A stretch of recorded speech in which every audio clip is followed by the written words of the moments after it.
ESG가 반영된 엉덩이가 뒤에서 웃고 있어요. 사랑 돌아서 이렇게 이런 느낌.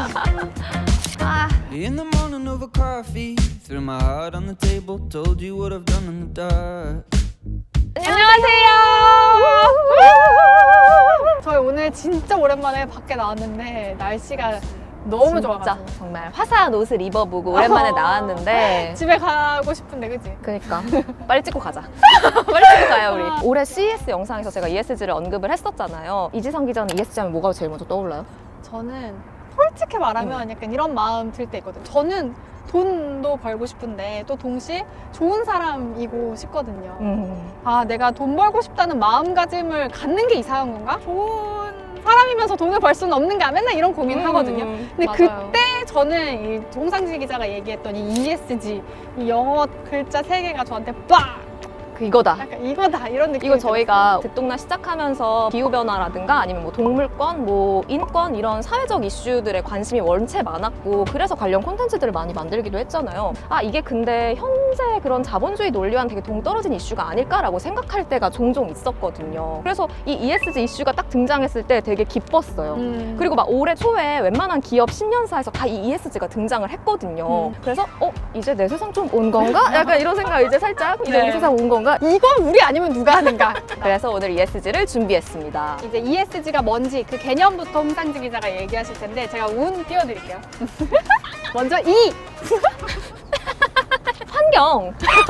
ESG는 환경, 사회, 지배구조 이 영문 앞글자를 조합해서 만든 단어예요. 환경이라고 하면은 제품을 만드는 데까지 소모되는 탄소 배출량이나 뭐 에너지 배출량이 얼마나 되는지, 어떻게 이 배출량을 줄이기 위해 노력하고 있는지, 사회라고 한다면은 이 기업에 다니고 있는 노동자들이 정말 안전한 환경에서 적절한 보수를 받고 일하고 있는지부터 보는 거고, 기업이 만드는 뭐 서비스나 제품이 사회적 약자를 포용할 수 있는 서비스인지, 사회에 좀 안 좋은 영향을 미치는 그런 서비스는 아닌지. 한때 나이키에서 왜 너무 어린 노동자들이 맞아요. 신발을 만드는 게 논란이 되고 그랬었거든요. 그런 게 S에 그런 게 해당하는 S예요. 걸 수도 있겠죠. 올해 초에 애플 CEO 팀 쿡이 한 언론과 인터뷰를 진행을 해요. 다들 애플과 관련 이야기를 이제 할까? 그렇지, 연초니까 또 뭔가 그쵸. 미래 비전 얘기할 것 같고. 팀 쿡이 했던 이야기는 의외였어요. 뭔지 아세요? 아니요.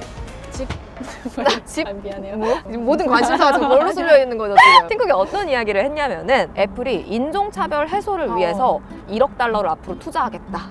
그리고 G는 이제 지배구조를 말하는 건데, 예를 들어서 기업의 이사회가 있잖아요. 이 이사회에 뭐 성별이나 뭐 인종이나 국적의 다양성이 보장돼 있는지, 결정 절차를 이루는 데까지 정말 투명하게 민주적으로 이루어지고 있는지, 회계는 투명한지, 이 세 가지가 고루 잘 이제 운영이 되고 있는 기업이 정말 지속 가능하게 경영을 이제 해 갈 수 있는 기업이다라는 거를 경영 가치로 보는 것이죠, 이것이. 궁금한 게 보통 우리 배울 때는 CSR 뭐 해서 기업의 사회적 책임, 그거랑 이건 뭐가 다른 거예요? 기업의 사회적 책임이라는 개념은 비슷한데, CSR은 좀 기업 관점에서 기업의 자발적인 그런 사회 책임 행위를 말하는 거고, ESG는 투자자 관점에서 보는 거예요. 이 기업이 하고 있는 이 CSR 활동을 정량화하고 수치화하는 작업이 바로 이 ESG라고 보면 되는 거예요. 그래서 이 ESG라는 개념이 투자자들한테 먼저 나온 개념이에요. 기업이 주체인 거랑 투자자가 네. 주체인 거랑. 기존의 투자자들 입장에서는 그냥 기업이 돈 잘 벌고 수익 잘 나오면은 그걸로 된 거였거든요. 근데 세계 금융 위기 이후에 이 투자자들의 관점이 달라지기 시작해요. 왜냐면은 이 기업의 도덕적 해이가 어떤 결과를 불러왔는지 우리가 보게 됐잖아요. 맞죠.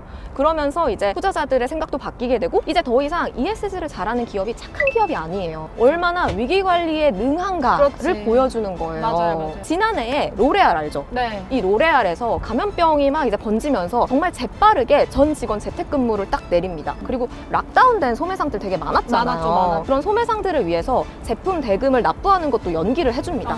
착한 기업의 이미지도 얻으면서 투자자들한테 좋은 평가를 받아서 감염병 사태 이전보다 주가도 더 올랐다고 하더라고요. 저는 이런 얘기를 꼭 같이 해보고 싶었던 게, 착한 거 그거 돈 되는 거야? 그거 해서 뭐 돈 얼마나 번다 그래? 맨날 이런 얘기 듣잖아요. 맞아요. 근데 저는 오늘 꼭 얘기하고 싶은 게, 이게 돈이 된다. 세상이 변했다. 약간 이런 얘기 홍상진 기자 하고 싶은 거잖아요. 아니 실제로 저 돈이 몰리고 있어요. 그 얘기를 하시죠.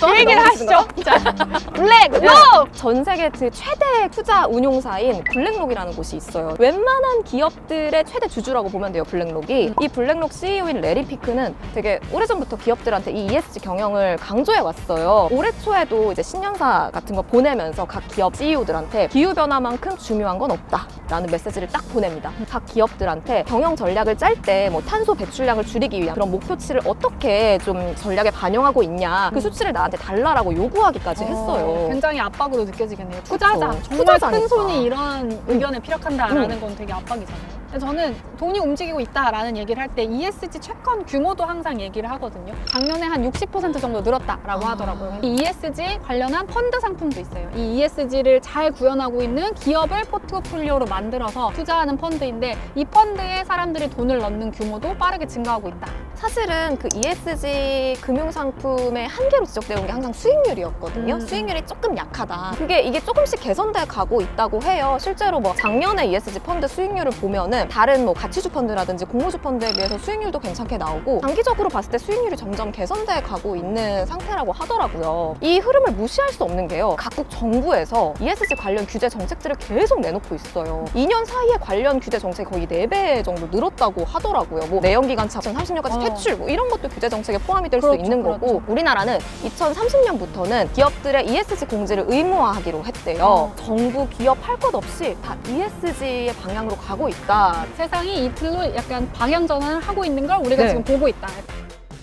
근데 생각해보면 로마 클럽에서 이런 비슷한 논의가 나왔던 게 1972년이거든요.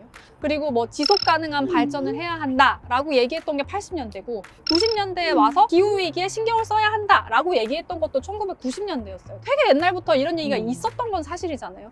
그런데 왜 지금 2021년에 와서 모든 기업이 다 이런 얘기를 하고 ESG에 돈이 몰리고 있느냐를 보면 더 이상은 미룰 수 없는 상황이 됐다라고 그렇죠. 보는 시각들이 많아요. 실제로 이 ESG가 반영된 사례는 우리가 곳곳에서 사실 볼 수 있어요. 맞아요. 뭐 카페 같은 데서 요새 종이 빨대 주고 뭐 리유저블 컵으로 그쵸. 바꿔주기도 하고 그렇죠. 그러더라고요. 그리고 막 최근에는 생수도 라벨 아예 안 달고 나온 맞아요. 생수가 막 출시되기도 했잖아요. 플라스틱 색깔 넣는 것도 이제 안 그쵸. 하기로 하고 네. 그런 움직임들이 있죠. 그게 하나의 뭔가 마케팅 포인트가 되기도 하고, 맞아요. 풀무원에서도 올해 초 주주총회 앞두고 대체육이라든가 식물성 식품을 이제 활발하게 이제 내놓겠다라는 전략을 또 발표하기도 했으니까 이게 다 ESG 경영의 일환인 거죠. 맞아요. 홍상지 기자 방금 말한 것처럼 기업이 실제로 변하고 있고 그 속도도 되게 빨라요. 그래서 환경 문제, 뭐 동물권, 인권 문제에 반응하는 MZ세대들이 경제활동 주체로 등장하면서 기업에서도 지속 가능성이나 이런 포용성에 대한 이야기가 다시 좀 주목을 받게 된 거죠. 이런 사회적 평판이 또 기업이 수익을 낼 수 있는 되게 중요한 또 요소가 된 것 같기도 해요. 네, 더 이상 무시할 수 없을 만큼 좀 커졌다라고 볼 수 있는 그렇죠. 거죠.